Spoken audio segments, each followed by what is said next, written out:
Hello mga ated! Welcome back to All About Riri, All About Riri. So ayan si Riri, nagtatapos ng mga pinatuyong mga malunggay galing sa kapitbahay. Charas! Ito-try namin itong electric grinder from Nemo. So ayan, nag-unboxing muna si Riri and then we're going to try this na. Ang una namin gagawin is itong dry na oregano. Ayan o, ilagay-lagay muna. Sa ibang mga may alam ng grinder dyan. Charas! Ayan, ayan ang ganda ng takbo, mukhang maayos, durog na durog, parang ang iyong puso. Charas. Nilagay ni Riri sa lalagyanan, ayan.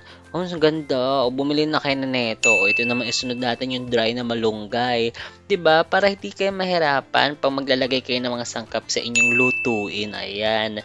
Don't forget to like, share, and comment. At syempre, i-follow nyo na rin ang All About Riri na page, oh. Ayun, ang ganda, oh. Durog na durog. Nom nom nom.